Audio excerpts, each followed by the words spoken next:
Hello Pisces, welcome back to my channel. I am Mariana and I will do the vibes inside for you today. I'm trying to do my readings a little bit shorter, so I have pre-shuffled the cards already and laid them up here and opened them, and I feel like I do have a message here for Pisces.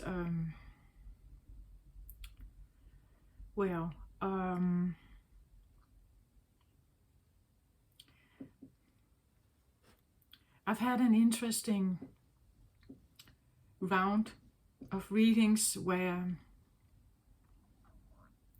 I had quite you would say, one of the biggest events happened in the Virgo reading. And the Virgo reading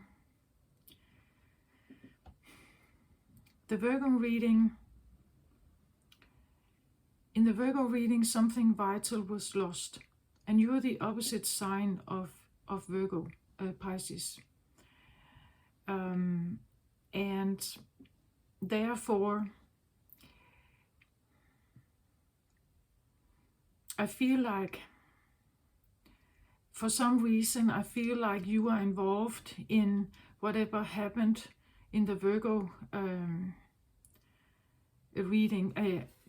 It has been an interesting round of readings. I didn't set out like that, but it has come to my attention during the readings that I'm speaking a story, or I'm narrating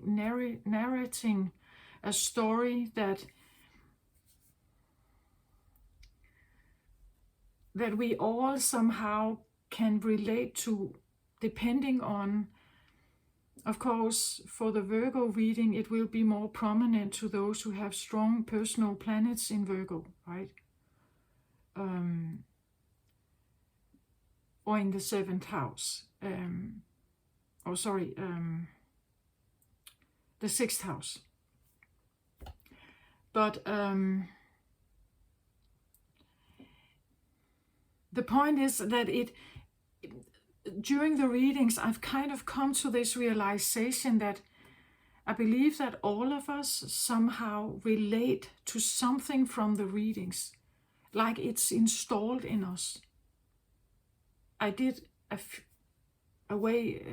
time back, I did a round of readings that were called DNA memories, and I feel it's a little bit the same here, like we all carry some kind of imprint, like inherited through the bloodline and everything. I believe also talents and maybe psychic gifts and all kinds of stuff can be inherited.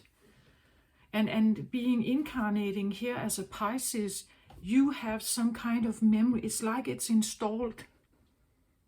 Like when you get born, you have a certain seed, or you have a certain memory from a time, or from something that links to the mission you have here, or you could say your strongest wishes somehow, that it links to that. In the Virgo reading, it was, well, eventually it boiled down to the fact that I spilled my coffee all over the place, and all the cards got wet. I had to dry everything up, and it took me for actually a few hours before I could continue the reading and close it off. Like I had to break the video off and kind of dry everything up. So it felt like a major hit to the Virgo reading. And as I've explained in some of the other videos, if you go back just a few videos back, I talk about that Earth itself, our planet, has existed for billions of years. And in astrology, there is this talk that Earth has its own ages. So there is an age of Pisces that we are on the brink of leaving the age of Pisces now. and we have entered the age of Aquarius, which it lasts for around like a bit more than 2,000 years, 2,200 years or something like that. Each age does that. And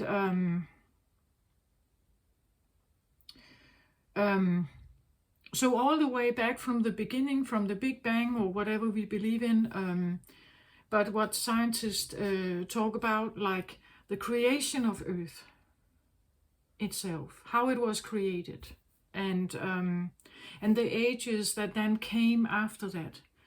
And we know that, or at least if we believe the calculations of the scientists, that the Earth is more than 13 billion years old.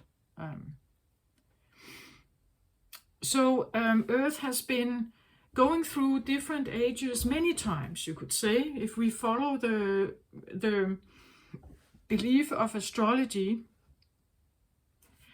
It has been going through several of them many times, around 2,000 years each time. And I just felt like for every sign, it's like there is a special thing that happens, right?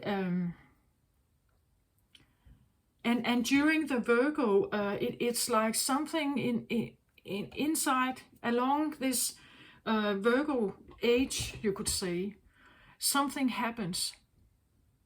I don't know if it's a thing that kind of happened to Earth here, or that it is embedded in like a Virgo memory.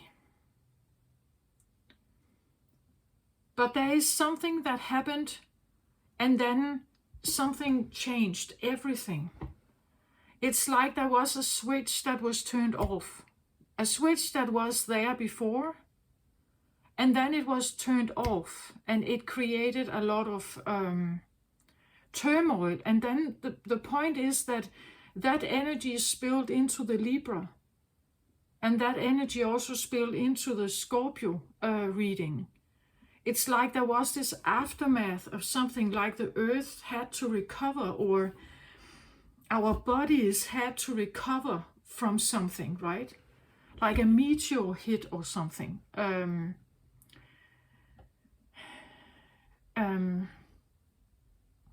And because you're the opposite sign, Pisces, I feel like there could be something that needs to that you remember also. It could be interesting if you feel there's something there about that. If you find the time, you can go back and look at that Virgo reading, perhaps, and then it spills into some of the other readings. It's like after the Virgo, it's like every aspect of the planets or every other zodiac from that period and onward tried to fix the damage. So there was a time before the damage from Aries to Virgo, and then after the damage, there has been this trying to fix something, deal with it, like understanding and deal with it, and then fix it. In the Aquarius reading, in the Aquarius reading, I have this fixer mode, right? Aquarius has this scientific approach that says this must be fixable. We must be able to fix this somehow, right?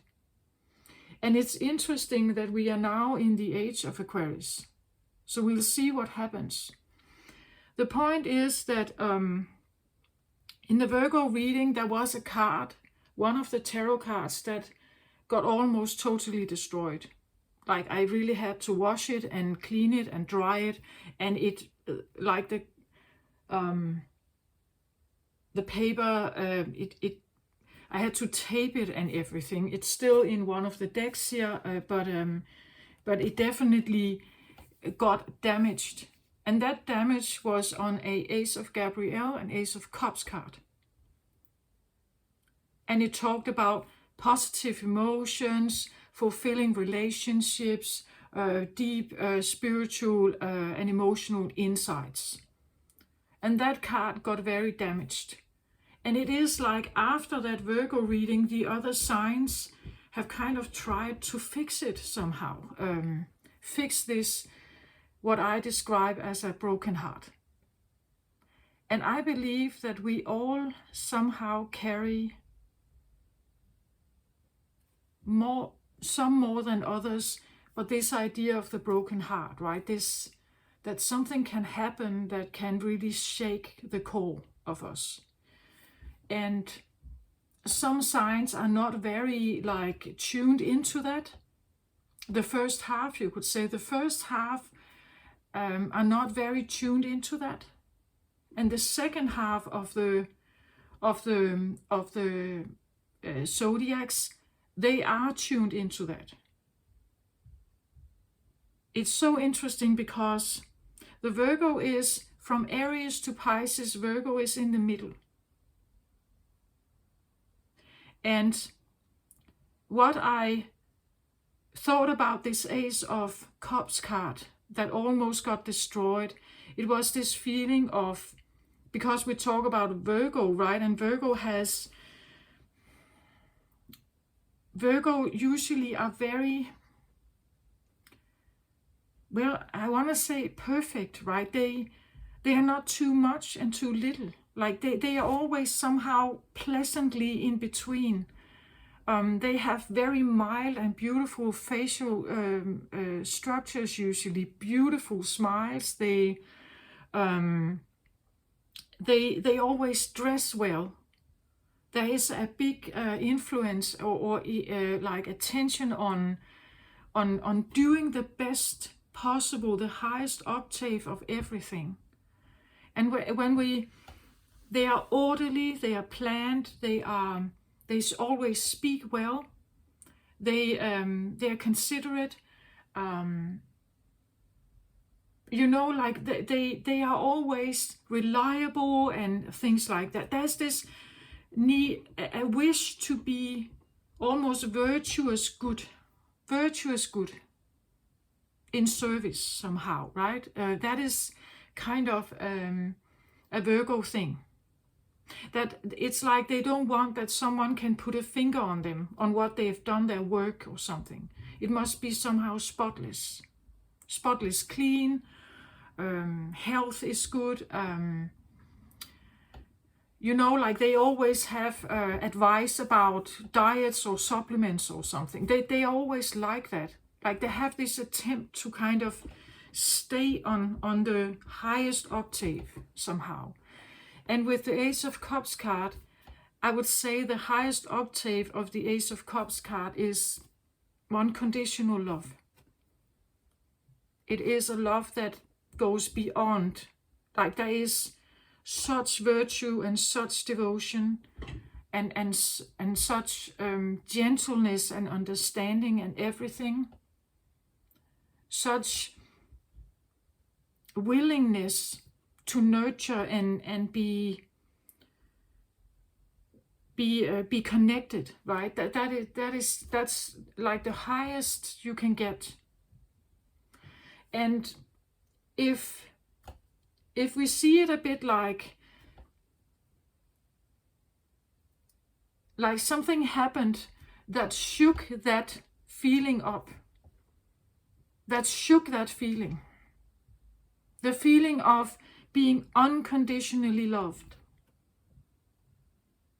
Because being unconditionally loved here on earth, that is maybe more of a myth than it is real.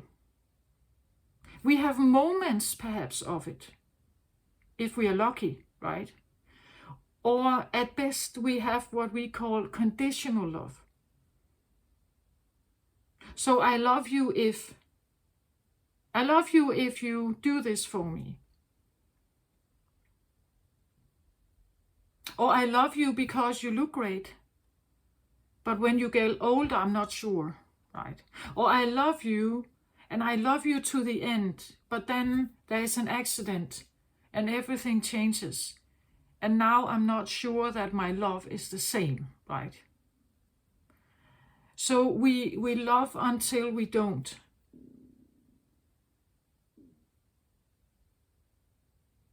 We love until our love gets so tested that we have to leave. So do we actually unconditionally love to the end? I believe that you can love and be with something in a very high loving vibe. But if something occurs in life, yeah, maybe you can't stay for some reason. And then it feels like we are betraying each other and everything we promised was a lie and so on. But it's like, it depends, it's the vibration. That if we are in love, our vibration is at a certain level. If something happens to that vibration, it changes. Then you're not in a love state anymore. Now you're maybe in a worrying state because something happened to your partner. So now you worry. Worrying is a lower vibrational energy than love. And we feel it in the way that like in our body, right? We get anxious, we are frightened, we are restless, we can't sleep, we are worrying, you know, so we feel it. And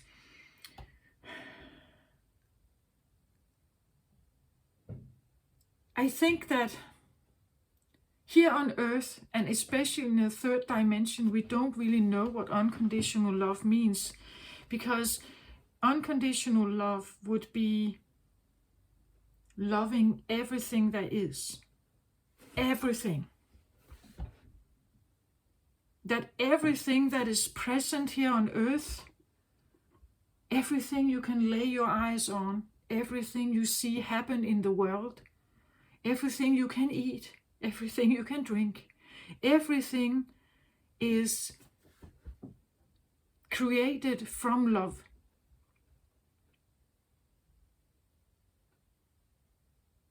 But can we honestly say that we love all of it?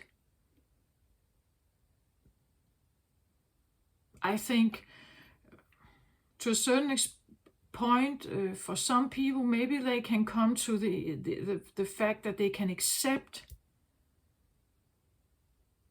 that everything is here. Something is easily acceptable and lovable. But then there are also things that may happen that when we feel threatened, right? Out of our comfort zone, literally our body feels threatened, then it's like there's this switch that turns on, right? The amygdala in our brain, the fear center, it's kind of switched on, and from that point on, everything we look at, we are constantly scanning, right? We're constantly scanning whether a situation is good or bad, whether we like the weather, or the tune or smell of something. If we don't like it, it's like we can't really say we love it then. We love maybe the smell of the roses or the flowers, but not so much of the rotten eggs, right? So we have maybe a dislike and a like. That's this constant yin and yang thing. And it's so interesting how, like from the Virgo reading and the rest of the signs, it's like there's been this fixing of something. But the first ones, it was not quite like that.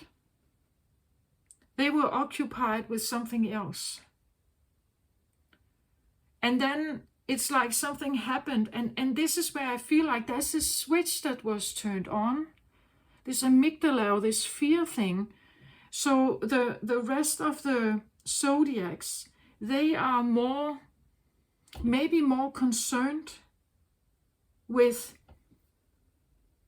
or there could be this inherited DNA thing, memory thing, right, going on, that we are more concerned about life in general, I think.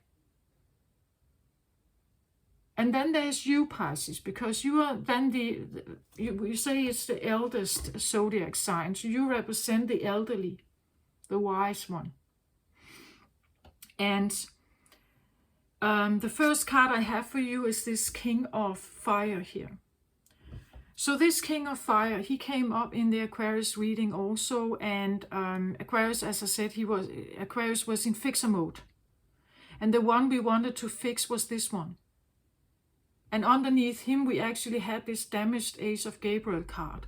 So it's like this guy here is someone who can fix it. Like this is like an energy of, I came to, what was it? Almost like Jesus energy here. This, I called him many things. I called him something like, he looked like he was enlightened. Like it's almost like he had a halo, right? He could look a little bit like a monk, a very devoted, you could say, apprentice of spiritual teaching. He looks a little bit like an old Chinese wise guru thing, right? But very devoted to enlightenment, very devoted and like honoring and devoted to everything that you can learn from spiritual knowledge. Like a spiritual guru here. He came across for me as very calm, very collected. As I said something like, if a bomb was blowing up beside him, he would maybe just look at it like, okay, and then not really do anything. This is someone who sits in a realization and a knowledge that things happen in the world, but the things that happen, all of them are somehow just okay. Because most humans would say that good things can happen and bad things can happen. But this guy, he would say that everything that happens is good or is growth oriented. If you don't like the word good and bad here, we can say the things that happen, we could also say the things that happen are here for a reason. You, as an incarnated soul, you have signed up for something. And the things you have signed up for have to manifest themselves somehow. So you will experience something. But the reason is that you're supposed to overcome something or grow, become wiser, find a way out of a maze. The driver for this guy here, because this is like, as the overall energy, it's like it's in your awareness, right? This one. I would go as far as say this could be like a God energy, Jesus. So this could be something like, maybe at this point in time, you're thinking a lot about God or religion or maybe spirituality as such. He sits on a very flaming heart here. So in the Aquarius reading, he came across as this guru who knew how to fix broken hearts, you could say, right? That we had to get this one back. It's like the earth, we all need something, or like a plan, someone, a mentor. I called him that also in the Aquarius reading, like a mentor, a teacher, a priest. Someone who can come in with all his enlightenment and tell us how we can heal this feeling of broken hearts. In the Virgo reading, it was like there was this tremendous shock and it tore something apart. It tore you could say, the thought of unconditional love. Like maybe we can even, maybe a comparison could be when a little child experiences for the first time that mom and dad are not quite there to help them. So there's this, but they must be here, right? They must be available. So there's this like a kind of chaos going on where, but this can't be, right? A realization that something extremely beautiful was lost. That was in the Virgo reading. Like there's this tremendous shock wave through everything, and it kind of it has this after effect on some of the other zodiacs, right? Again, because Virgo really goes for this highest, most optimal, beautiful, virtuous thing, and being very devoted to something like that, like a highest virtuous ideology or something, right? And this is what this guy represents. It's like losing this one. So like a connection to God.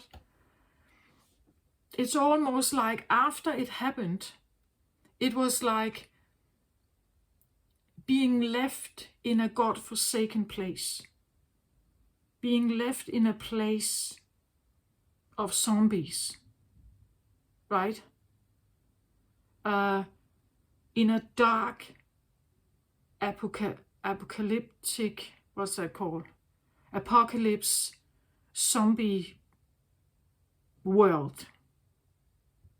So before it happened, the sun was shining, and then something happened, and then it's like the Virgo was left in this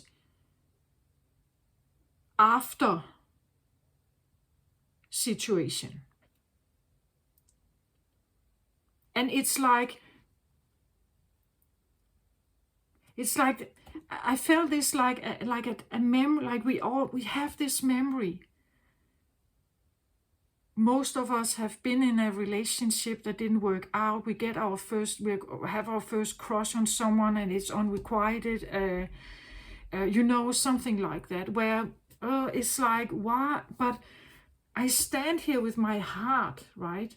And you are not taking it, or you are hurting. You take it and then you just smash it into the wall, right?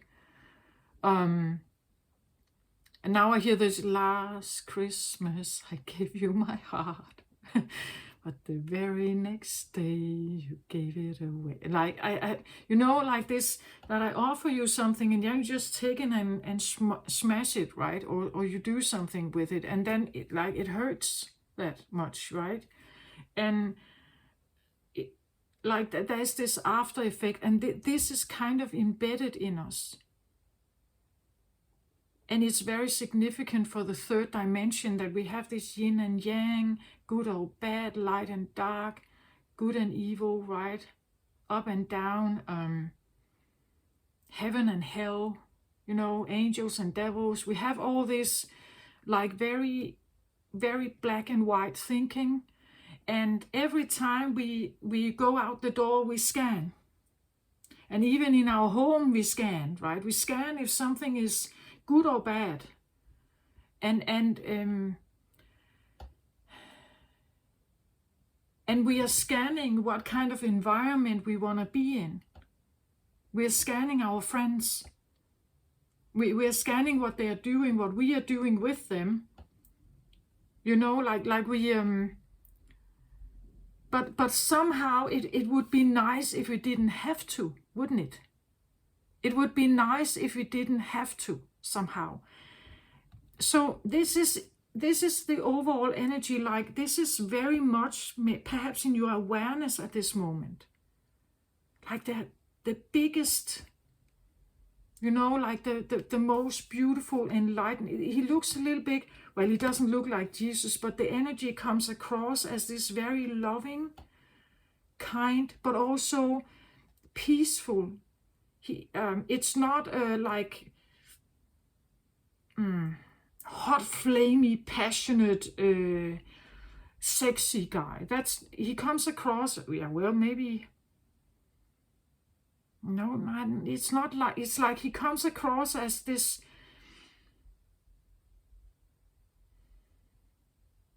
he is a man here, but it could be the love that you would say that could come from like the goddess of creation, the motherly God figure, or the fatherly God figure here. We say, what is it said? It said love is kind, love is patient. You know, like love is actually not hot and steamy. In other words, love is kind, it's patient, it's understanding, it's supportive,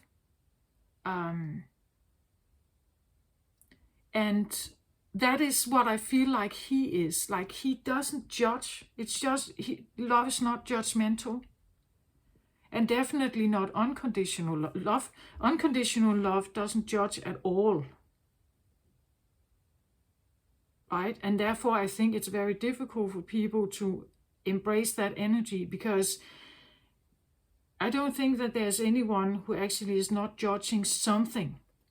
It's human to judge. We have brought up in it. We are programmed to judge. For our safety, we have to judge. We have to consider if a road through the forest is safe for us or not. We have to bring gear with us so that we can get through the desert safely. So if we want to take on, you know, like swimming against the stream, we have to like prepare for it, right? We have already singled out our opponents or enemies. You know, like we are scanning, and you're definitely doing that as well, Pisces, right? You're extremely intuitive and very, very skilled at this.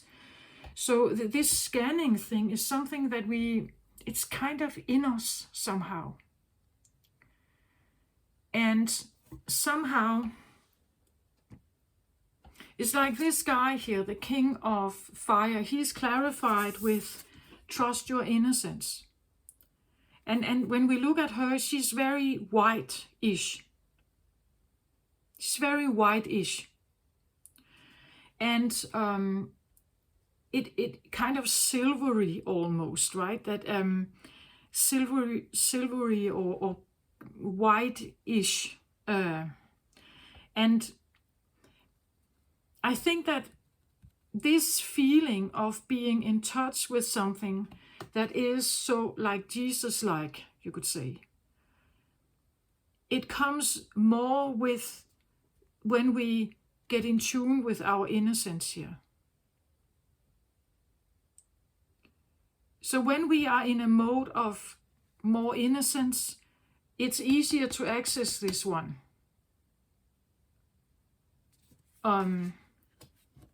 It's easier to access this King of Fire.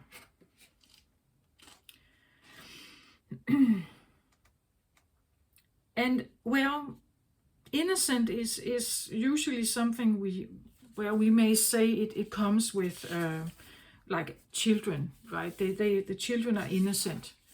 They haven't done anything yet, right? So therefore they haven't been marked by life, and they haven't been the cause of something.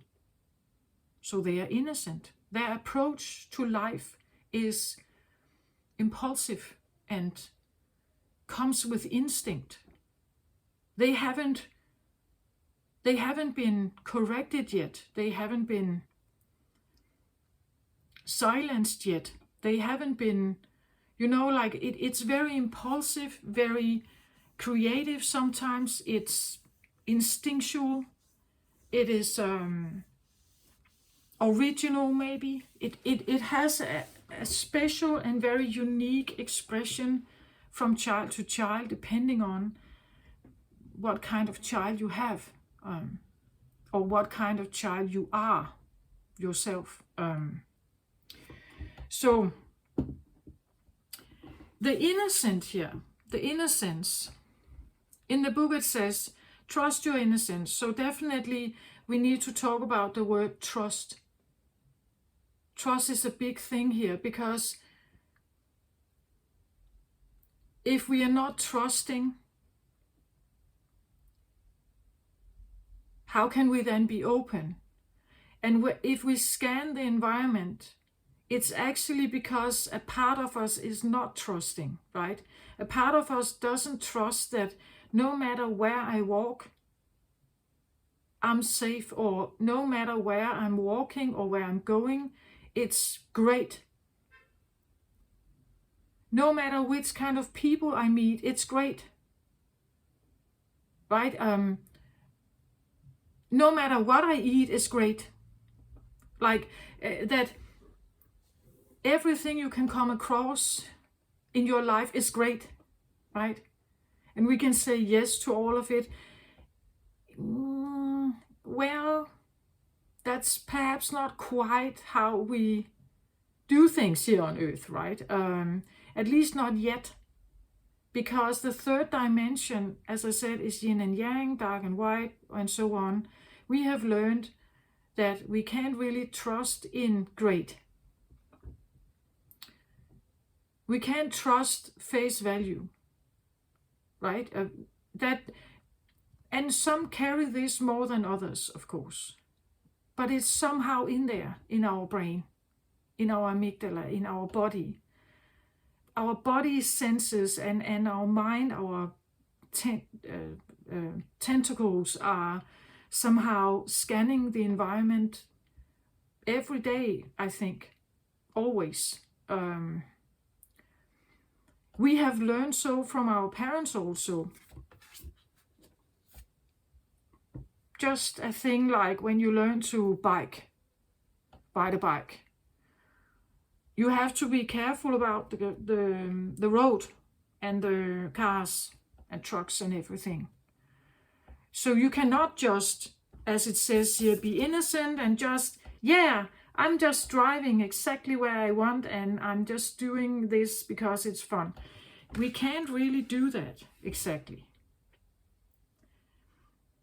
So maybe we need to find places to connect with this guy here where we can trust.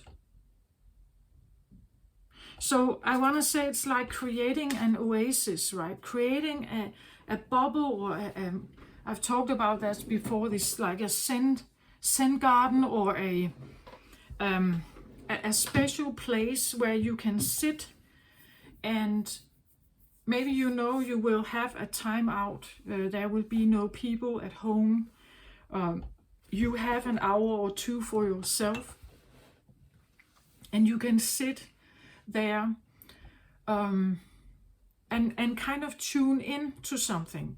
That if we want to get in contact with something here that can help us, I want to say switch that bottom off again, this bottom that I feel like with the Virgo event, that it kind of shook everything up. And from that day forward, it's like the other signs that came after, they have been in this, I want to say, almost survival mode and fixing mode, trying to regain their power, trying to regain control and something, right? And Aquarius was like, but we must fix this somehow. It must be fixable.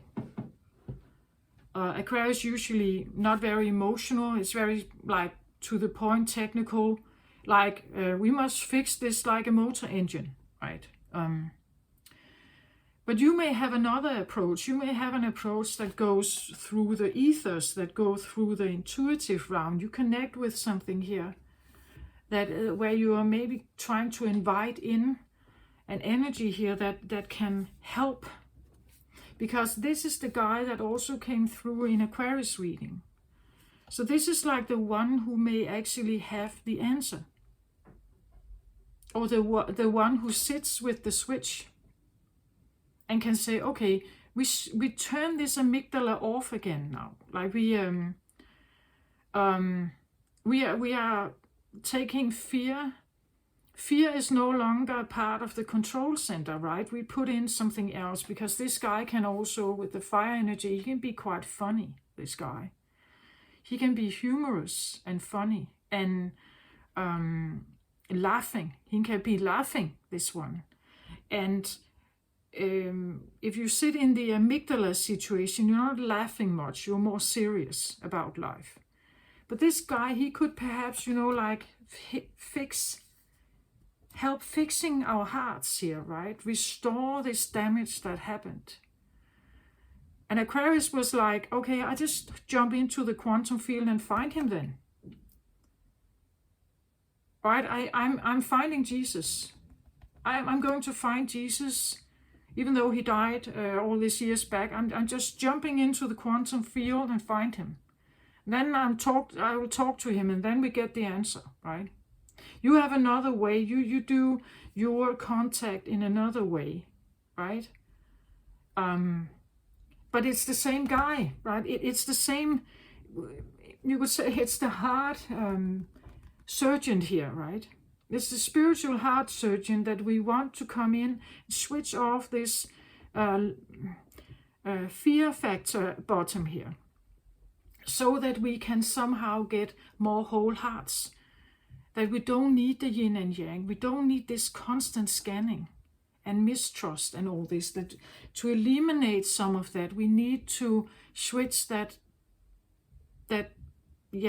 bottom off somehow, or dim it, make it smaller, so that we actually can trust, that we can go out on the, dating field and go in there with trust, instead of sitting there at the date and actually scanning the person, whether they look all right, whether they present all right, how they speak, how they appear, if they're saying all the right things we want to hear, if we feel like they're manipulating us, if we are already beforehand, we are already not trusting, how should that ever be a success? So there's something about the trusting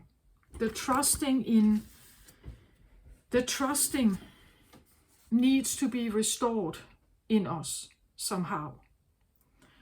It says here, trusting yourself, being real with people, knowing the difference between intuition and paranoia, uncensored feelings, and returning to innocence. It can be hard to decipher between intuition and what our mind is telling us. Stories, projections, expectations, or fear can arise under the guise of intuition. To distinguish truthful inner guidance from paranoia, we must return to innocence, to our purest essence. And here again, I feel the Virgo energy is actually a bit present here, right? This idea of the purest, highest, virtuous place. The Virgo is also the virgin, right? Which can be associated with innocence. It's the virgin, the one who has not yet been introduced to certain aspects of life. They have been living a life. There is a life before and a life after, right? And somehow I feel that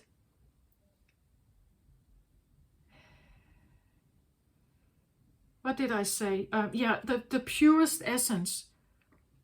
To distinguish truthful inner guidance from paranoia, we must return to innocence, to our purest essence. Here we have access to the truth of our being.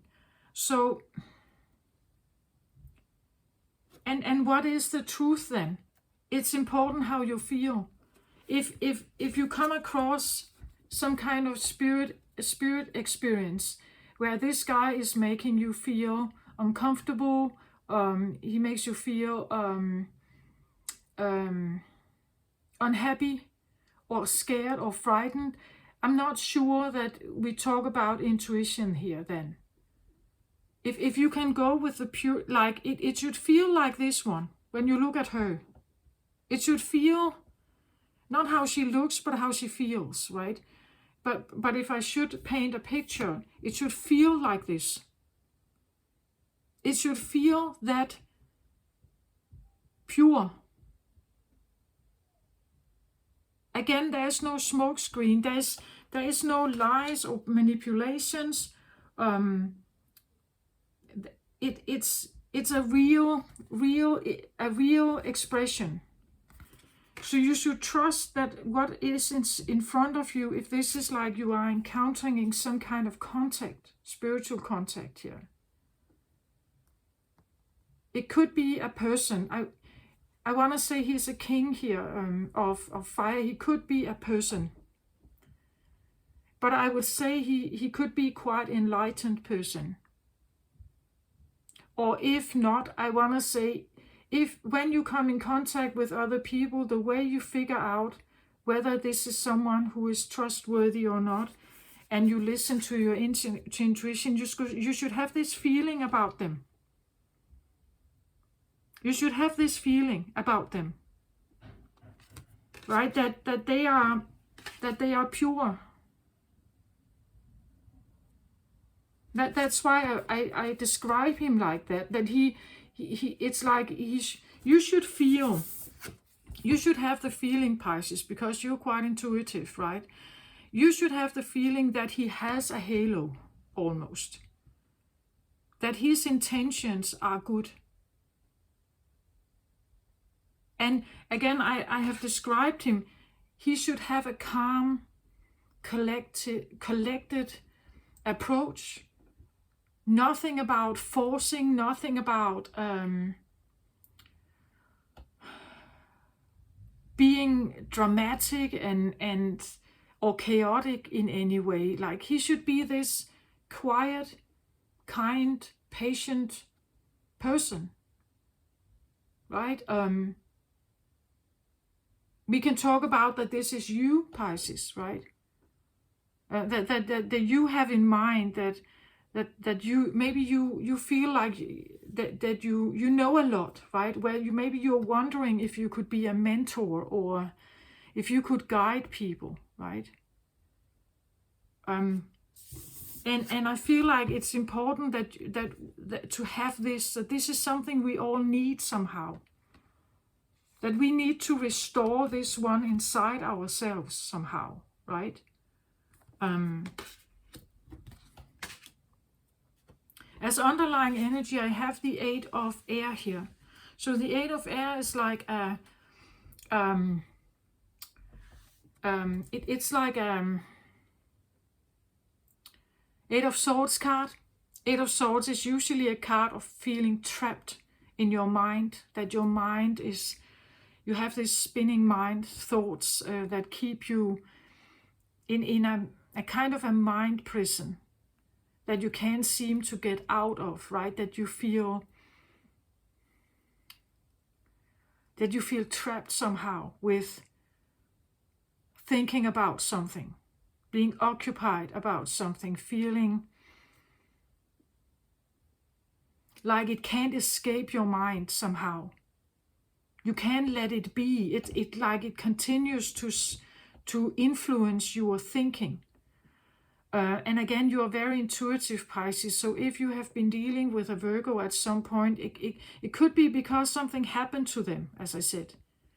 That they had a big break at some point, right? And you are somehow, you can pick this up.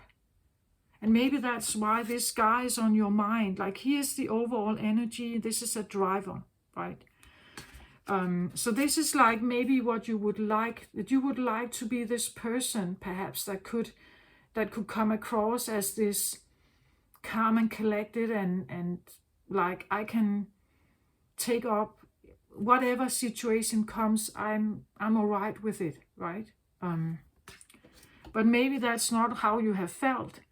Like, maybe you have felt that you could easily be manipulated, or somehow you got, or maybe not easily manipulated, but you know, like that the influence of other people somehow could exhaust you, right? It's like she's crawling here, and I see it's like there are these feathers here, and I see it actually like she's losing them, right? Like she's losing these feathers. So she has wings, she could just fly away. But when she loses her feathers here, her wings doesn't work perhaps, right? So she can use how her normal way of being cannot make her get out of the situation that she's in. It feels a little bit like,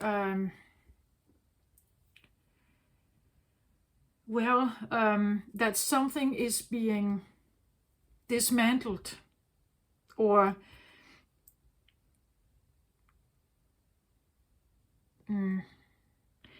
when you look at the cover photo for this round of readings, you see this round black ball that kind of explodes into these pieces, and all these bits and pieces of some of the other readings I've talked about soul fragmentation. In this case, it feels almost like, because it's an air card, so it could feel a little bit like it destroys your mind or something, that it has, like your normal way of flying, that you normally could take off and just fly freely. It's almost like something rips your feathers off you, right? That the thinking here about something rips your feathers off you.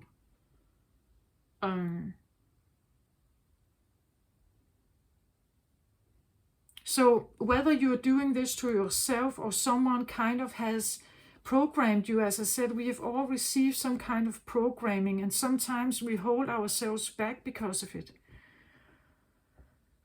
We hold ourselves back because we have learned that this is not something you should do, or this is dangerous, or this is not socially acceptable, or something. So the ripping of these feathers here, the losing of these feathers, can be because someone took them from you, right? They took enough feathers so that you can't fly away. So this is a driver in you that kind of, I see it, the underlying energy is like something that builds from inside, that this has been around for so long, right? That this situation has been around for so long that you kind of, now it becomes clearer and clearer to you that eventually you cannot stay like this. Because eventually, actually, you want to break out. You want to have your freedom here. You want to break out and be this one.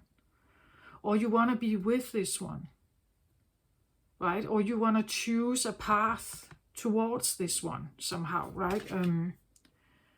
And you cannot get to this guy unless you trust, right? Unless you trust, you can't get to that guy. Or unless you are innocent here, you can't get to that guy. And it means a little bit like, if this is a self-sabotage here, that the reason you sit in this kind of prison is because you feel guilty about something. You know you're not innocent somehow. Or you feel you're not worthy of something here. Someone's attention here, or the contact with someone. If you feel you are not worthy of that, and you are somehow self-sabotaging, you pick your feathers out yourself so that you can't fly there. As long as you don't have enough feathers, I can't fly there. It's actually hurting yourself, right? Or that these feathers have been taken out a long time ago, and now you're wondering if you can get them back, so that you can build your wings again here, purify yourself, you could say. Be worthy of your wings again, and then you can fly, right? Then you can fly out of this. But it feels a little bit like you're in a place of maybe guilt or shame or something. This has been the driver in you, right? It has been a driver in you where you have sat in this, it's like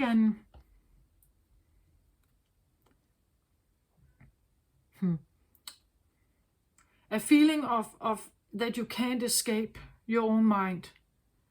That these thoughts have been around, or you're judging yourself, or you have been judged once, and that has kind of internalized and become this tape recorder that kind of just spins in your mind. That you're not good enough, you're not worthy, you're not blah, blah, blah, blah. So you can't have a contact with this one. How should you ever be worthy of someone like this, right? How should you ever be able to be on the same length as this one, the same wavelength as this one? And you are not. That's exactly what it is, or you were not, because the wavelength or the frequency is too low here. You can't come in contact with someone like this when you sit like this here.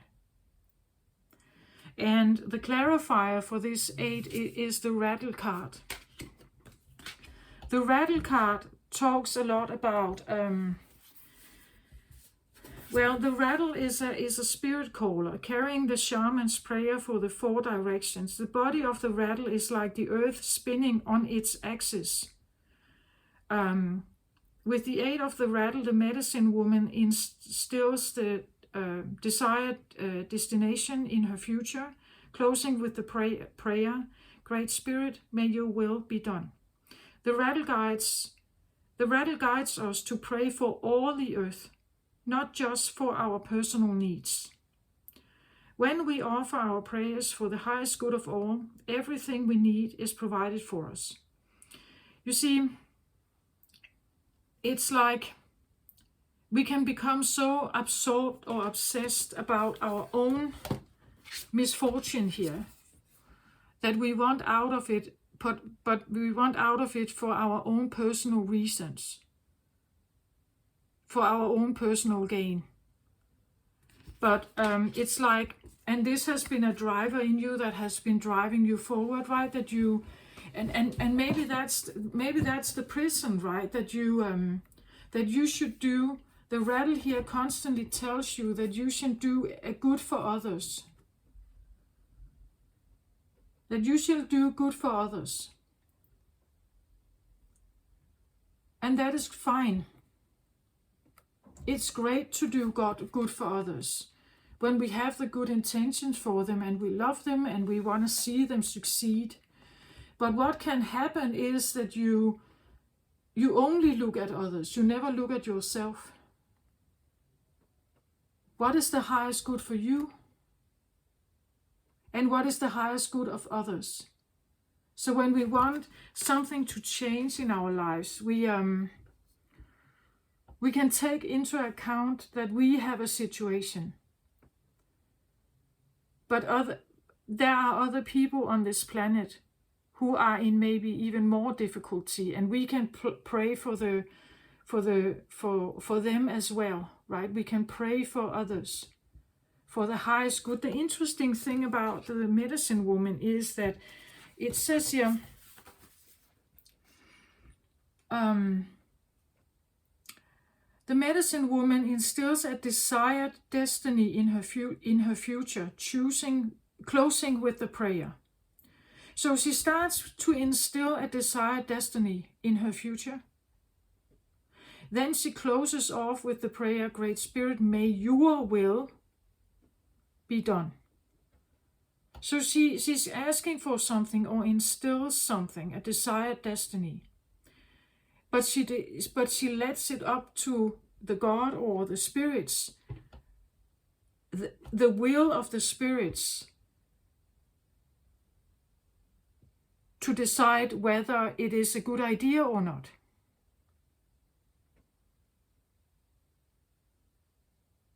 So she has something, she says, she has something she wants to talk to Spirit about. And then she closes off with, may your will be done. Not her will, right? Not my will. May your will be done, Great Spirit. So Spirit decides. She lets it up to Spirit to decide whether this is a good thing or whether this is something that can come into this life for her. So the rattle comes to invite you to work with the tools of spirit, but be careful. They are very sharp and can hurt you and others if they are not used mindfully. Set your old tools aside and take up the drawing instrument of spirit. You are consciously stepping into partnership with the divine. This is the time for courageous deeds. Do not let your hesitation get in the way of your expression. That is the invitation of the rattle. Like the rattle has also been a driver forward here, that you can work with spirit, but just be mindful that it's not all about you, right? That is for the highest good of everyone involved, especially if you are dealing with other people here. This guy, if this is someone you fancy, right? He has his will of his own, of course, right? The medicine here, the things that you can maybe really work with also here is that you want to catch God on the whisper, not on the shout. What you are trying to craft to your own desires and expectations are already there, standing before you. Do not spin the world to your own benefit. You are being offered the Creator's tool, which must be put to use to serve in divine purpose. So you may have your own personal desires about something, but what you are doing, if you're trying to, I don't know, do rituals or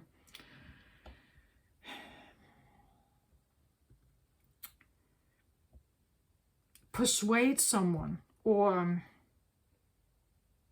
if you really want to be in service with what I say, Jesus or God here, just be clear on your intentions for it. That you're not calling in this guy here just to have your own personal needs met. That if you decide to be in service of God here, I want to say it's for humanity, for the earth, more than anything. Right?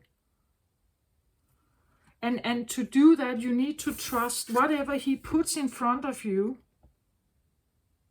is for you somehow, right?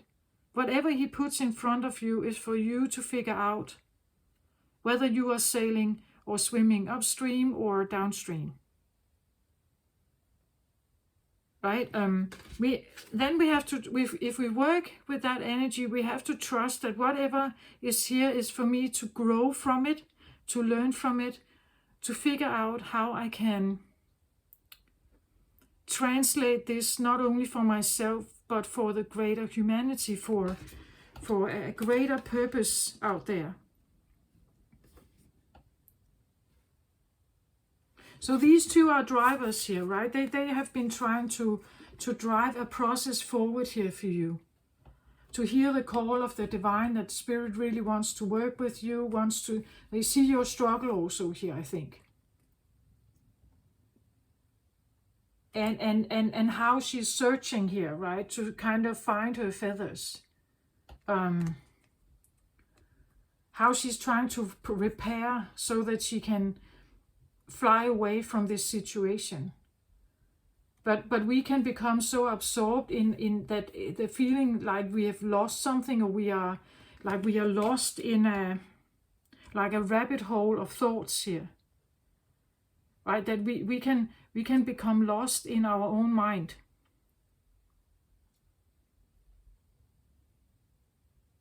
Obsessive or depressive or something. Or that we are fearful, right? We have anxiety and we are afraid. And therefore, yeah, we are looking here, but we are not looking the right places. As long as we are looking, we can't take action. Right? As long as we are looking and we are not quite ready to fly, we can't fly. Or we cannot devote ourselves. Then we are still in maybe denial or afraid or worried about, because if we go into service with this guy here, and we talk about Jesus or God here, I want to say it's probably as some kind of acolyte. Like it's supposed to be like a connection, right? But you have to get to the right frequency, which definitely has to be with where you have trust and not the opposite. So being with this guy, or around, or close to, you know, like, it could even be this feeling, but isn't that just another prison then? Because I don't know what this one is going to do. No, but what you do know is that if you follow your feelings here, that when you are around this one, they make you feel good. Like it's fine and pure and light and easy and comfortable and nice and calm and everything. That is like that is your body telling you that this can you trust. You can trust this, right? So whatever it is you are frightened about here, or what you have been worried about, or you're not trusting perhaps here, because again, as long as I'm not trusting it, then I can't fly, right?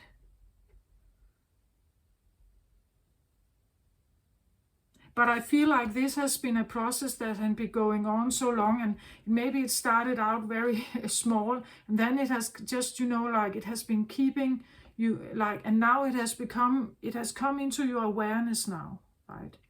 That something has to change, I think. It's like you can't, what's they called? Derail it any longer. Like, you can't derail it any longer. It's like it's up for,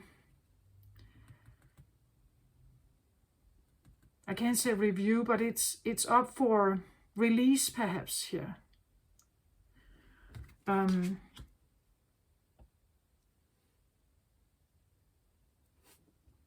So it could be the feeling that you know, like this could be a closet thing, like you have been, maybe you are actually like this one, right? That you're like this one, but you have been hiding. As long as I don't trust in myself to be this one, as long as I don't trust myself and I'm still searching here for something to fly, as long as I'm doing that, then I can keep hiding, right? I can keep hiding. But it's like, it comes more and more up for review for you to take that flight, to become this one, right? And trust your trust, right? Trust that you can do this, right? Trust that as long as you keep, that you are mindful, as long as you have your priorities straight, right? As long as you have your priorities for the highest good of the collective, for the highest good of humanity, for Earth and everything, that your heart is pure, you could say, then you shouldn't be afraid, I think, Pisces. You shouldn't be afraid. As long as you have your priorities straight, and you remember that you are in service of something more than you. The bottom card here for you is the Angel and Strength card here. So again, I feel like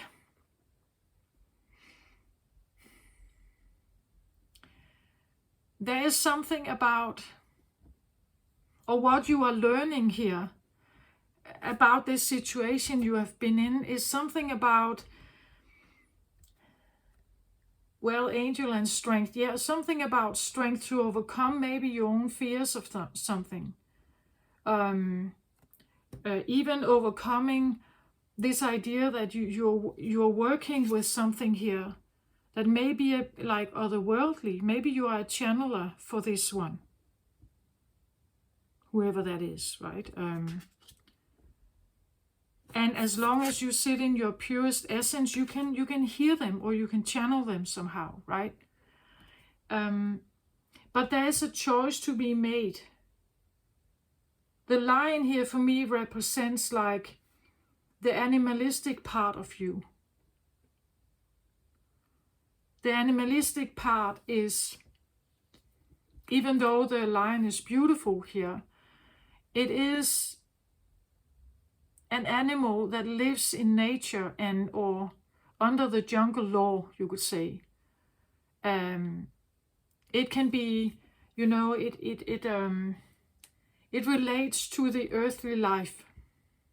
The life where we go to work and where we scan for good and bad, and we pay our bills, and, you know, we take care of all this kind of business. So it's very earthy and very practical. It's and that takes strength to be in that kind of life, and that's what I feel like you may have been struggling with, because if you devote yourself to this, you choose the angelic part here, you choose this other kind, you choose, I see it almost like this is third dimension and this is fifth dimension, like you have to choose. It's almost like you're seeing both of them, like you can see them. You can see your life when you kind of live in the third dimension, and you're watching all these people living in the third dimension, right? Still animalistic, still amygdala, you know, still this life. And then there's this other life, the fifth dimension, that is so different. It's much more about flow and trust and going with your inner beliefs and not letting yourself be bullied or like, as I feel like this may have been, right? That don't let others or something else keep you from moving towards what you are, perhaps here, right, Pisces? It's almost like you have a choice. You have a choice to make, I feel like, whether you want to get out of this, because this, I feel like, relates to the lion here, right? It takes strength to get out of it, but it definitely also takes strength to stay in it, especially if you sit like this. This is not fun.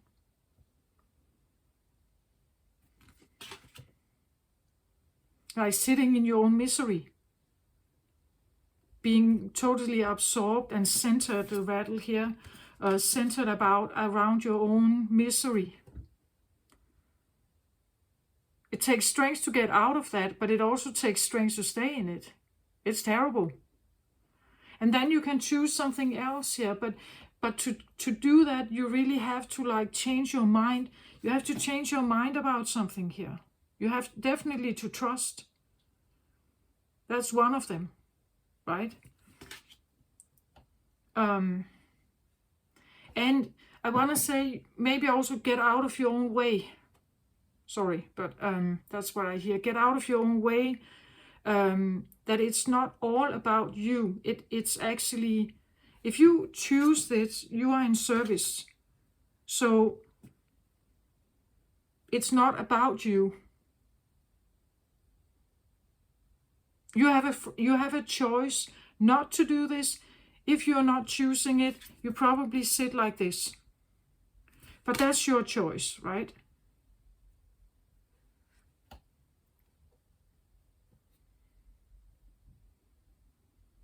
It's like it's up for review again, this one.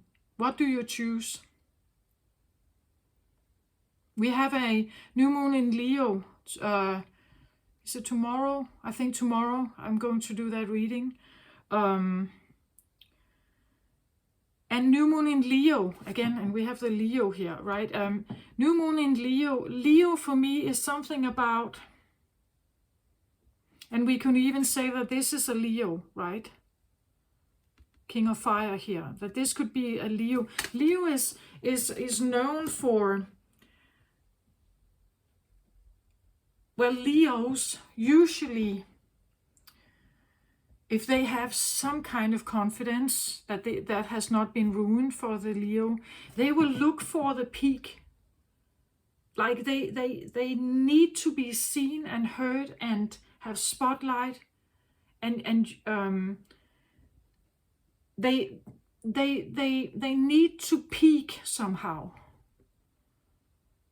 So they need to do something, like master something in this life where they are materially peaking, like they get millionaires or CEOs, or they create something that puts them into the history books or something, right? They want to be like remembered. They want to put an imprint on the world. Their name must be known by many, right? They must have this massive success somehow.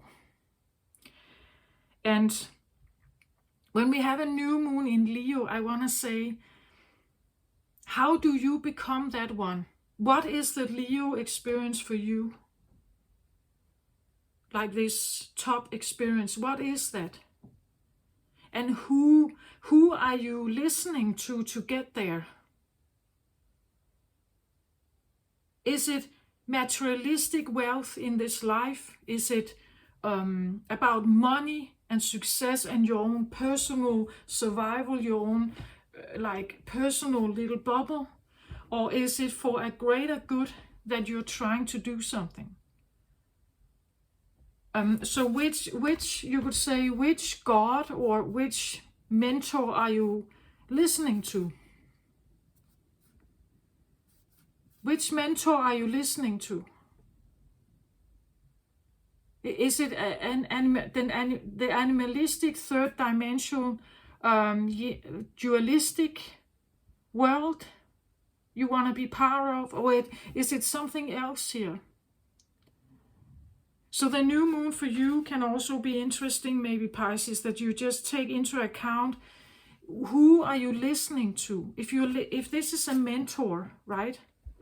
Some kind of mentor, someone you are very intrigued by, a guru or something here. I want to say it's, what are their intentions?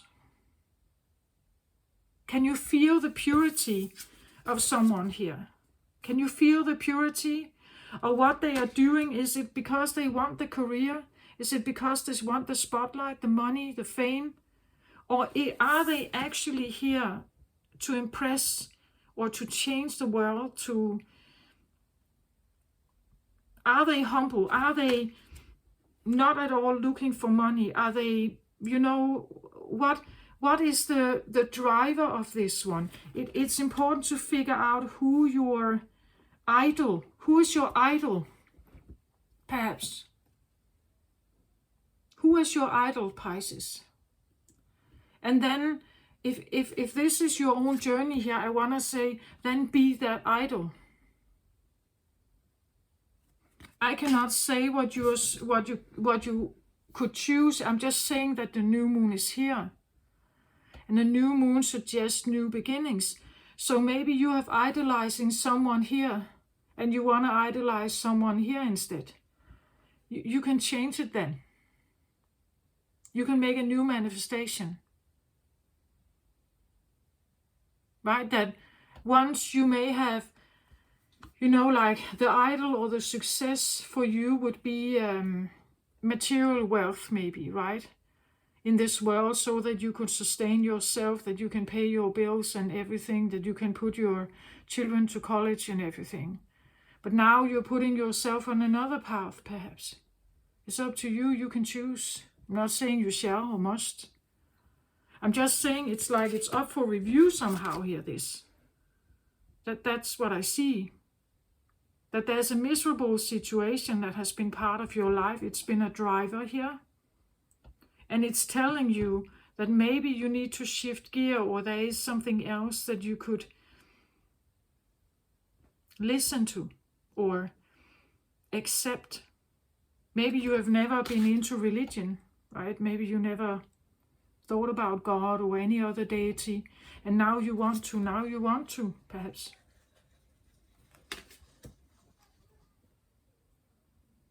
Maybe you're searching, searching for the right one. That you have been searching here, not seeming to find the right one. The one that seems to have the right intentions here. Or purity, right? Could be that you have been searching.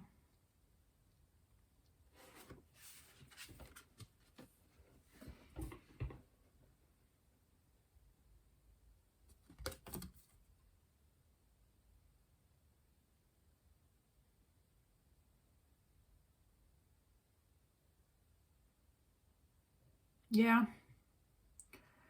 I feel a bit like a choice, like you can choose which one do you go with here.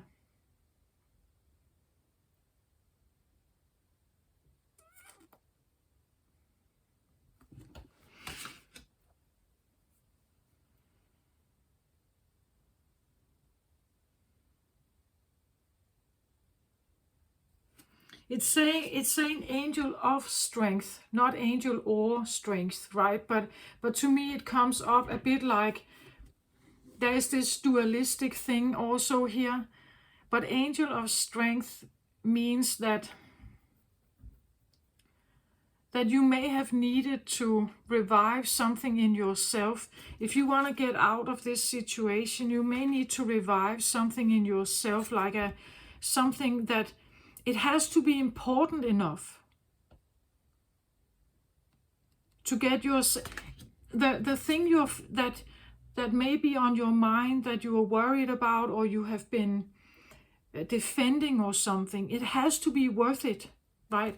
Otherwise you're not getting out of this. It has to be important enough, or this has to become so bad that you can't stand it. Then people usually take action, right? It has to become that detrimental and so exhausting and so terrible, then people get out.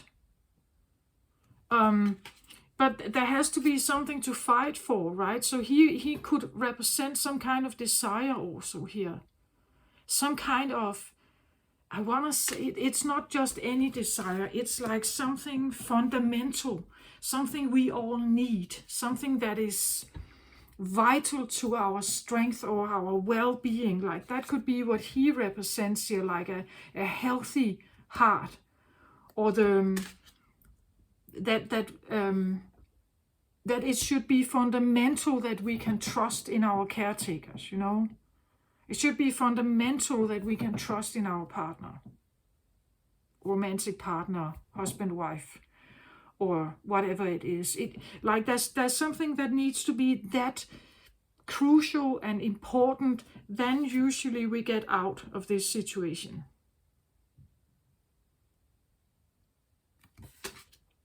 Otherwise, people can actually live in quite self-sabotaging situation for long before they do something. So to get out may take an amount of strength here to do that, right? And you could use this new moon in Leo to like manifest some of that strength, that you have what it takes to maybe establish yourself as a mentor here, or to be in service, to work with something here. This can also talk about, because I said the fire, it could be that you're working on your, just this idea of having more fun in life, more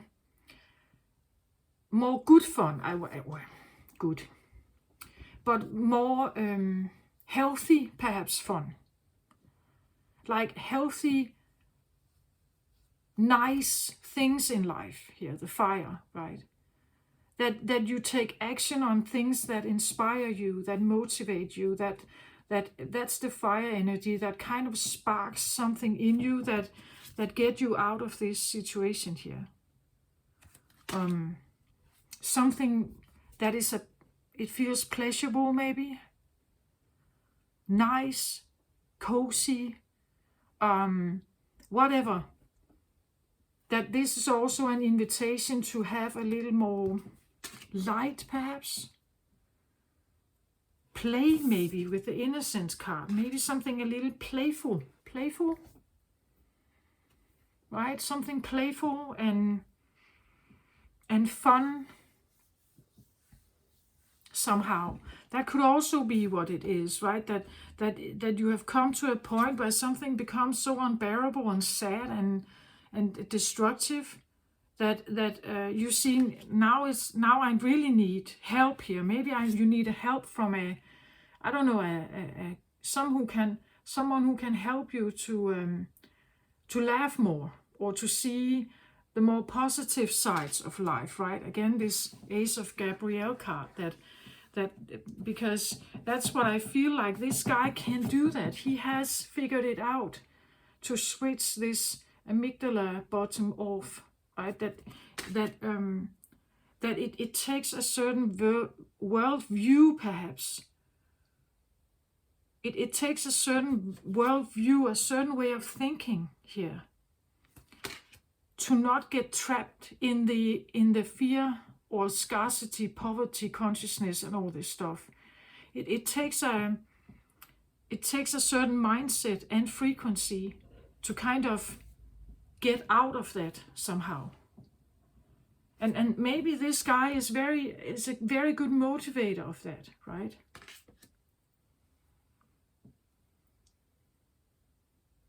But it may take a while, right? Maybe you've just embarked on this journey and you're still here and you don't know what's happening. Like, you just feel that something's really off here, and you have to do something, change something in your life. You don't know anything about where you're going. And it feels very uncomfortable. And I just want to say, yeah, maybe it does. But because it's uncomfortable doesn't mean it's bad. Most uncomfortable situations are the situations of growth. We learn something. Maybe we don't think that it's nice what we are learning. In this case, I feel like it's learning to take your power back. It's learning to step into your power and actually show people who you are. And maybe it feels very uncomfortable, right? But it's still a growth process. A growth process of overcoming something that may have hit you to the ground, and that's why you're still like crawling around here, right? Again, I feel this after effect of the Virgo reading, right? That because you're the opposite sign and you're very intuitive, you could like really pick up of these waves, like energy waves, right? Maybe you've been dealing with a Virgo, right? It's not uncommon that the opposites can attract each other, right? Okay. So this is what I feel I have here for you, Pisces, that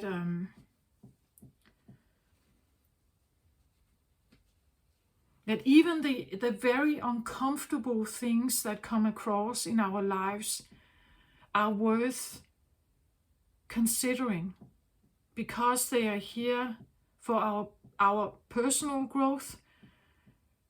And the interesting thing is that when you grow personally, you can develop into a healer, right? You can develop into a teacher or healer here that can give to the masses. So there is a personal growth process happening to you, and the result of it can now be shared with the masses to help a lot of people. Or the thing that you develop, the things that come to the surface, the service you step into as a person after this is very powerful, is very strong, is very loving. And that can be shared with many then. That's the point of it, right? That we go through some kind of process to realize something. Maybe the process reveals a certain skill we have, or that the biggest trauma we had actually can be totally reversed into like a blessing that you are now sharing with others, or you're educating others, or you are becoming this mentor or something for others, right? To help them, to be in the service of them, right? And that is not necessarily for your own personal gain, right? It's because you have learned something, and now you can see there's a need out there. There's a need. People may need help. And I wanna put myself out there and try to offer something. And if it may help people, again, use your gut feeling and everything, right? It should feel right for you here, right? It should feel right. If it doesn't feel right, it's maybe not the right one for you here, right? It may not be the right one. And so it must be also for you, if you become that teacher and you put something out there, it must resonate somehow. People must be prepared. Maybe they're not prepared. Again, maybe this guy has been around for a long time and you have not picked him up. He didn't come in your feed box on YouTube, right? But now he's suddenly here. And he's saying something and you've never seen him before. But what he's saying is somehow it's resonating purely in your essence here, right? And therefore it might be right for you to look, or may be right for you to look at this guy, right? But he could have been around for a long time. Maybe you've been searching for this guy, right? That you've been searching for someone like that.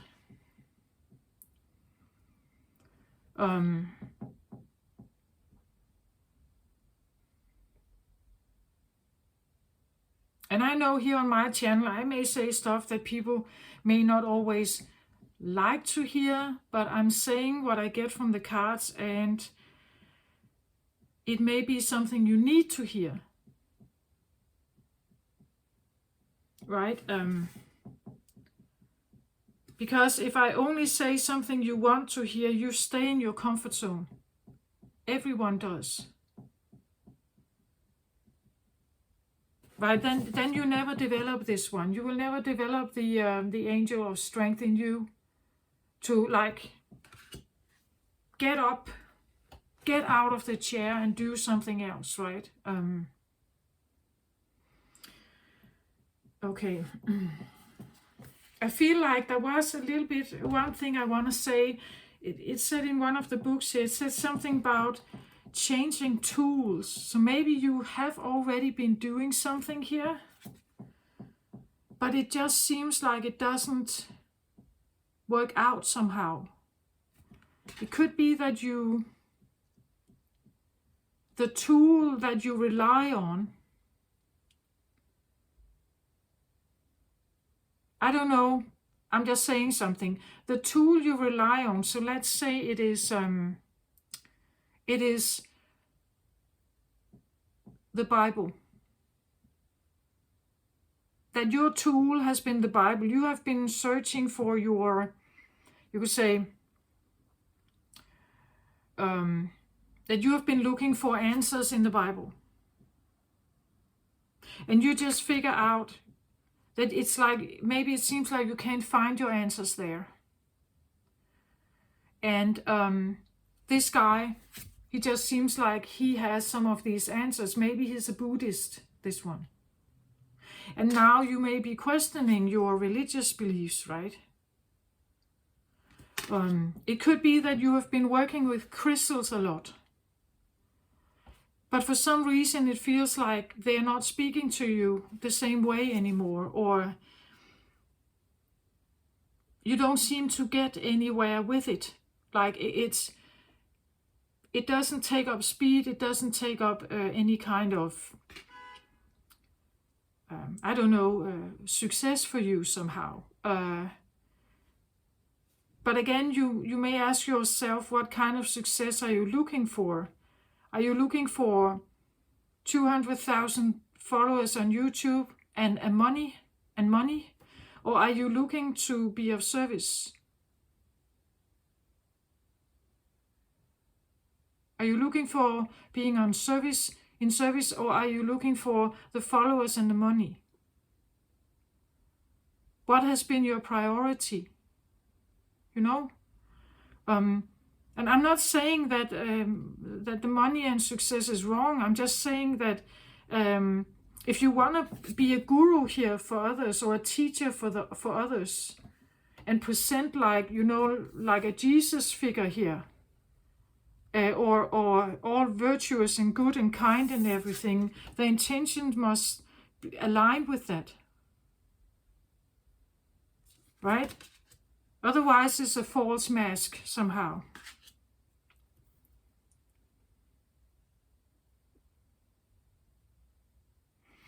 And if this is a guru you have been following, you have been trusting them, it felt right. You felt that the essence was good. You thought they had good intentions, and maybe they do. But you are struggling, even though you're following their advice here. You may consider whether this one is the right one to follow then. For you, Pisces. Right? But that may not be nice, right? Maybe this has been your idol, as I said. Maybe this has been your idol all your life, and you love them dearly here, right? You feel they have such good presence, they're so beautiful, and they just know so much about the world and everything.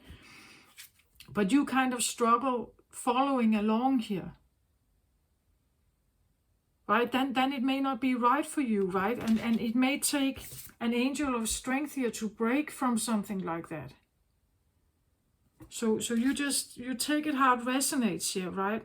It's just like the tool. I was kind of drawn to this idea of the tools, that the tools here, this is an air element and you are a water sign, right?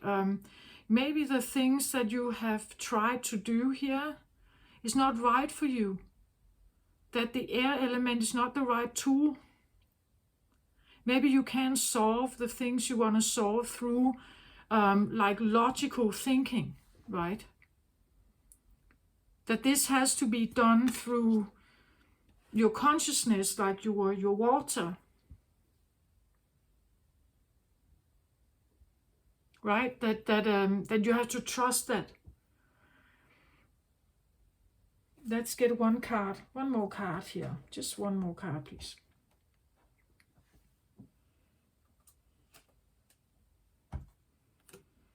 So I have Epiphany reversed here. So it says here, joy through spiritual growth, be a light to others, answers that come through meditation. But it's reversed here, and that's what I feel like. It's like I get almost a feeling it's like you're not quite ready.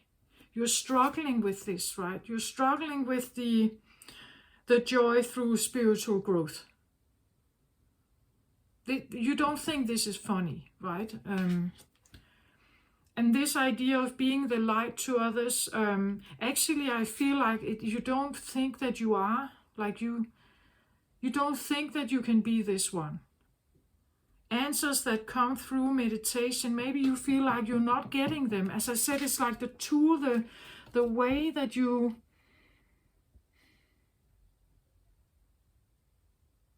it depends on if you are following some kind of teaching here, and they're telling you just sit in meditation, you sit in meditation for an hour. But I know for myself, I'm not good at like very still meditation. Usually I rock, like I move a little bit, like that. Or sometimes I even sit in my car and I just drive. And then suddenly, boom, boom, boom, all kinds of stuff happens, and it comes in because my conscious self is concentrating on driving the car, right? But the unconscious self now has free flow. One part of me is concentrating on driving the car. And it means that that it's occupied. The conscious mind is occupied with that. So the unconscious mind is now kind of putting through all kinds of information for me. If I drive in my car, I usually get that. But this feels a little bit like you are not either not trusting your intuition, you're not quite sure about it. You don't necessarily think that you can have joy through it, or that you will enjoy being that kind of a person like that. Maybe it doesn't, match with your ego. Like maybe your ego would like another kind of life. But this reversed purple color crown chakra means that I see her like she is, like she kind looking, like she's kind of looking almost like she's blindfolded, looking for her glasses, right? That it seems like she's kind of a bit lost here, I think. A bit lost. Or maybe a lot lost, right? And maybe, like, if you have been following the advice of someone here, just if it doesn't work for you, it's probably not for you, right? It's probably not for you. Again, be a light to others. Somehow I think that maybe you don't think that you can be a light to others. Or, again, maybe you want to be like this one, right? That light, as I said, like that powerful, right? And that pure here.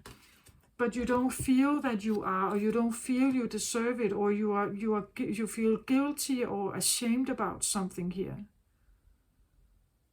And not worthy somehow, perhaps, right? And that is an ego thing that you need to deal with. Like, it's actually quite also present here that this guy here, he is in service with like a purity here. So he is not here for his own reasons. He is here to serve in some way, to offer whatever he can do. That's what he's doing. Over here we have the opposite. This is someone who is not like that. They are concerned about their own stuff, right? They are concerned about their own trouble, their own shame or guilt, or the stuff they can't seem to figure out, the stuff where they have no confidence, and they are concerned about themselves here, right? So, and I don't know, it could be, again, this turning something around. This has been a driver in you that is moving forward. Maybe a part of your life you have been really like inwardly focused on something that doesn't work. This idea of that you could ever be a light to others, that you could be interesting to others, right? That you that you feel that you can trust your intuition. I feel like this is a card of feeling lost, actually, feeling lost. But let's say that you've had this most of your life, this feeling of being lost, and like you couldn't figure out your intuition, and it became very self-centered somehow, right? But you can take that and turn it around, right? You can take that and say, okay, I have experienced this in my life. It is a terrible feeling. But what am I supposed to learn from that? Feeling lost. How can that in some way be good? Well, I have to become unlost, right? I have to figure out how to overcome the feeling of being lost or trapped in my own mind with shame and guilt, or whatever this is. It means that you have to look at that shame, look at that guilt, look at that feeling of not having confidence. Look at where does it come from? Why do you feel like that? Who said this to you? And confront it somehow. Because when you do, you get unlost.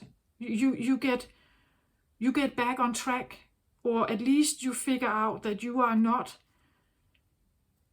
lost. And in that process, you may become religious. I don't know, but then that becomes your priority, right?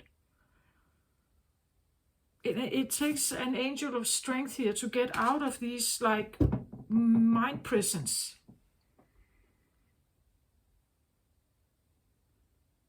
But when you get out, you actually master something. You've grown now.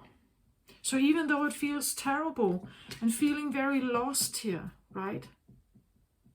There's no epiphanies that come here and solve anything for you. It's like, or you feel like maybe you can't trust your intuition here. That your crown chakra is somehow polluted. That could also be what the Eight of Air talks about, right? It could be that what we are talking about here is that you are wondering if you should find a therapist here or some kind of guidance, maybe a spiritual teacher or a priest or something that can help you because you feel very lost here. It can also be that you have all your life felt like this, but you have somehow overcome it.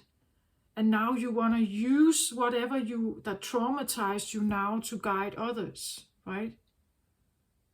Just be mindful about your intentions, right, behind it. Why are you doing this? Why are you doing it? And for what purpose?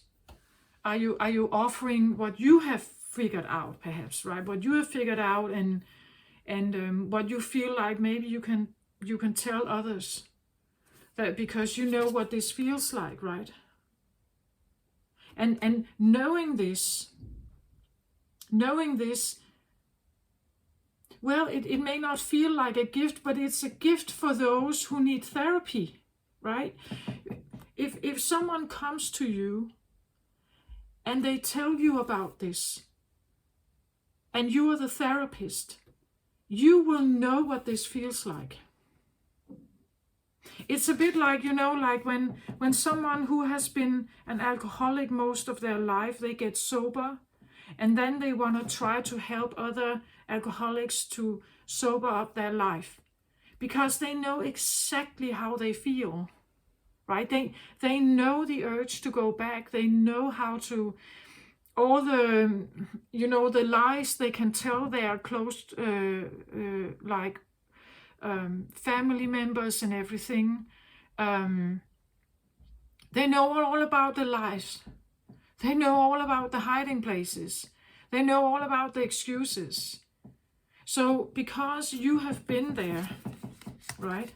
Because you've been there and being very self-absorbed in whatever this is, because you know what this feels like, you could be exactly the right teacher here. You could be exactly the right teacher. You see? So overcoming this, again, as I said, maybe you have just embarked on this healing journey and you just feel like shit here. Sorry, but you feel really awful here. And it's very self-centered and very, you can't seem to get out of your own mind and everything. If you talk to a therapist, you may like someone who actually understands. Who actually understands what that is like. Because getting out of it takes an angel of strength here, right? It takes maybe for you to have someone in your life here who can help you, because otherwise this part of you, the amygdala, takes over. And you return back into this default state of suffering, perhaps here. So you can take your own suffering, your own pain, and turn it around and become someone who can help others. But it just feels like you're not there yet, or you don't trust that you can do this. You're second guessing whether you feel ready for this, or you even want it, right? That you want to be of service, or at least maybe you don't feel ready.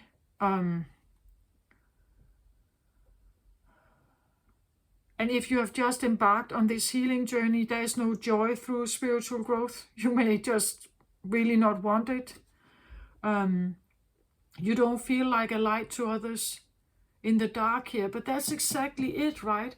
If we all sit in darkness like that, wouldn't we like someone to come in with the lantern and show us the door or show us the way out, the exit?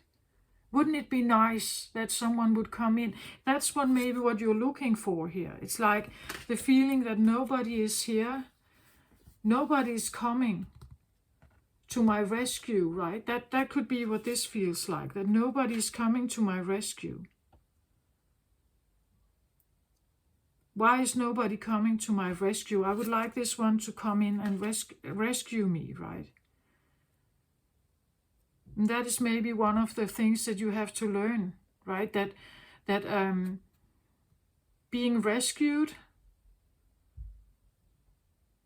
doesn't give you the same kind of empowerment than rescuing yourself. So instead of we want someone to come in and rescue us, you become your own rescuer. And that in itself is an empowerment, because if you have rescued yourself, why shouldn't you be able to rescue others then? Or help others, you could say. Help them rescue themselves.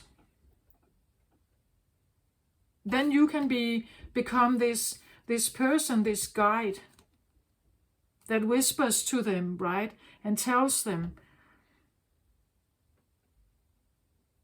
or motivator or something, right? You could become someone who is skilled at this.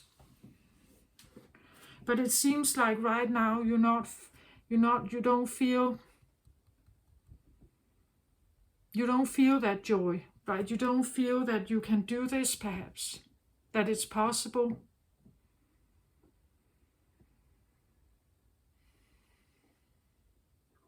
I don't know. I think it is, but I get it. I get it that the joy through spiritual growth is mostly accomplished when we have come quite a bit, like that we have. In the beginning, it's always awful, I think. But when we have come through a part of it, then it becomes more interesting, perhaps. This is where we can see the pattern. This is where we see the synchronicities of stuff that happens in our life. It kind of just repeats, and things show up in your life where that kind of just confirms, that confirms. And I just kind of, okay, like this is really synchronistic, and all this, like the further along we get on this path, the more interesting it becomes, I think. And we become stronger and stronger, so that's another part. Then we don't feel necessarily like that, right? Okay, I'm going to stop now, because now I'm 2 hours in, and I said I wanted to do shorter readings, so yeah, but that's me, right? So let me hear what you think. If you have a comment, so let me know, right? And give me a thumbs up if you like what I do, and if you don't, then don't, right? And I just wish you very well, Pisces. You're the last one kind of closing off these readings, this round of readings, and always when I get to Pisces, it's like there's this thing that always wants to come to the surface for me, right? As well as this. Today it's this amygdala bottom that we need to kind of be dimmed, so that we can actually just trust. That we don't need this constant checking, right? Looking over our shoulder or whatever. The scanning becomes unnecessary if we can just trust. Everyone could just trust. And that's typical for you, Pisces. Always I feel like when I get to you, there's something that comes like a helping hand, actually, or an advice or something. Okay, so this is what I have. I hope this helps somehow. Take care of yourself out there. I wish you my very best. Love and light to you, Pisces. Bye-bye.